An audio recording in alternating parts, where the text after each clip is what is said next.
Sige, so attorney, you were saying po kanina kaninyo, naputol po tayo doon, yung ang issue nga ho dito, yung bang impormasyon kung saan talaga manggagaling ano ho, kasi nga ngayon dahil doon sa sa paglalabas po ng balitang ito over the weekend, ang Mm. dami kaagad pong mga kung ano-anong nanganak na istorya po dito, attorney.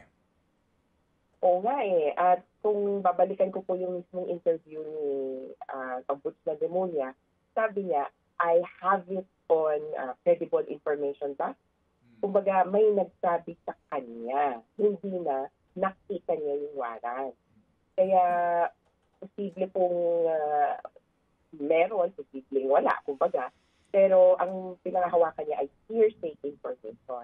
Kung ano't ano man, sabi namin, huwag na tayong mag-speculate pa kung may lalabas ba o wala. Kasi para sa amin, meron yan. Ang tanong na lang ay kailan. Kaya po, siguro, magandang pagkakataon ito na pag-usapan yung mechanic ng paghuli. Kaya maganda yung maganda po yung may reaction yung Senate, kailan nila ipapahuli after, wag daw sa loob ng Senado. Mm. Nagsabi naman yung executive secretary, i-extradition namin. Kaya ngayon pa lang, medyo nagkakaroon na ng talas-tasan tungkol dyan para pag dumating na yung mismo, konti na lang yung tanong o konti na lang yung diskurso. Yun na nga, kasi marami tayong tanong diyan, attorney, 'no. Unahin ko muna yung sinasabi po ninyo, yung papaano yung magiging proseso na ang sabi po ninyo sa inyong pahayag sa inyong social media, ito po ay kung maaaresto siya ay maaring through surrender at hindi po extradition. Tama po? Paki-explain po yun sa amin, attorney. Mm. Yan ay ayon dun sa mga batas. Actually, Mm. dalawang batas sa Crimes Against Humanity. So, dalawa lang naman yan, Rome Statute at saka RA 9851 ng Pilipinas. Consistent sila pareho na yung proseso ay ang tawag ay surrender to the ICC, surrender to the court. Yung extradition, kaya lang naman po napunta sa ating mga sa national agenda, ay dahil recently naglabas yung Supreme Court ng patakaran tuntutan. Nag-connect ang mga tao, A and B. Sabi na, yung extradition, para kay Bato. Palagi ko po hindi, dahil yung extradition rules na nilabas ay matagal na yung iniisip, matagal na yung sa plano.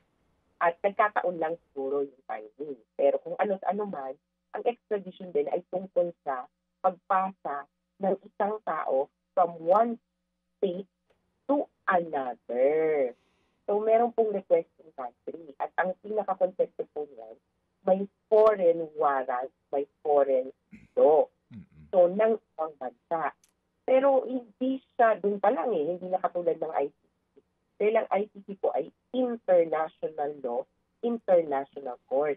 Magkaiba po yan dahil sa international court, tumali tayo dyan at kumbaga nagpasakop doon sa batas ng Rome Statute. Kumbaga, basketball, sabi ko nga, NBA, foreign, foreign, ano ba to? Ano bang NBA? Entity. Foreign entity, foreign koponan, gano'n.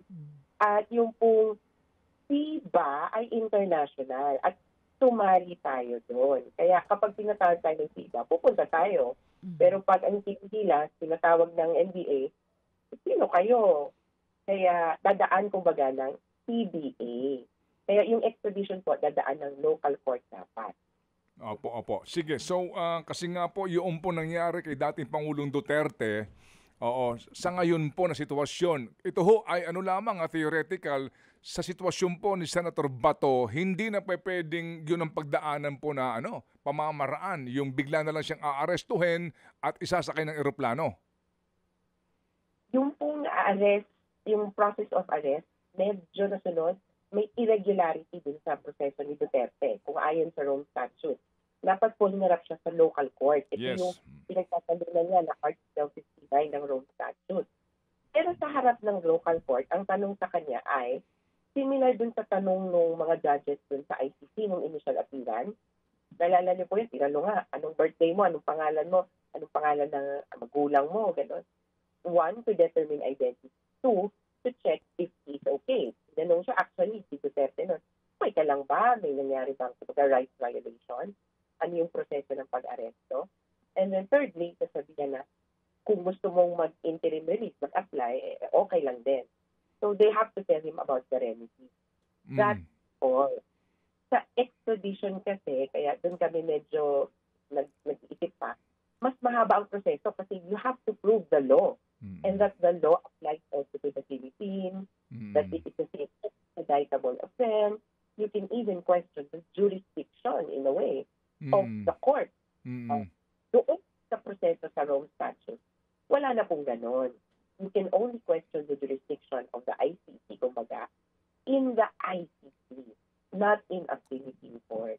Opo. Sige po. So, siguro ho naman, ito po ay wala pang kumpirmasyon from ICC. So, siguro pag dumating na yung pakakataon, we will cross the bridge, ika nga, when we get there, kapag po nandidiyan na yan. Kasi ang inyo pong sinasabi, attorney, hindi yan, di ba? Kung hindi yan, meron ba?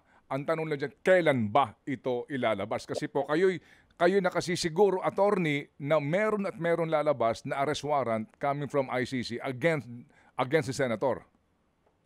Yes po, dahil tinuturing na siya or nakikita na siyang co-perpetrator. At mismo, Senator De La Rosa ang nagsabi na umamin, di ba, na may nag-chismis. Pinadalahan ang sabon. Diba to? Umamin si Senator De La Rosa na parang may nag-email kasi hindi namin pinansin. Opo. So, nagkataon kahit paano sa kanyang parte. Kaya nga ngayon ang paghihimok namin, mag-cooperate na lang po siya dun sa investigation bago pa ma-public or bago pa siya ma-issuehan kung sa kasali ng warrant para it shows the state and its part. Sige po. Kailan po ang simula naman po nito pong proseso po ni dating Pangulong Duterte, ito pong pagbabasa sa kanya, itong confirmation po of charges? Alagay ko po sa susunod na taon kung magkaroon niya fit to stand trial. Manungtid, ilagay ko lang yung timeline kasi nung 5, natanggap, kumbaga, submitted sa resolution yung issue ng fitness to stand trial. Nakatanggap dapat ng ICC yung mga comments ng prosecution, defense, at saka ng victim. Kasi yung report ng mga doktor, ng mga experts, natanggap naman October 31. So ngayon, hawak ng judges at pagpapasyahan nila. Sabi nga nung isang dating judge, it could take them 2 weeks. Ngayon nga, mag-1 week na halos.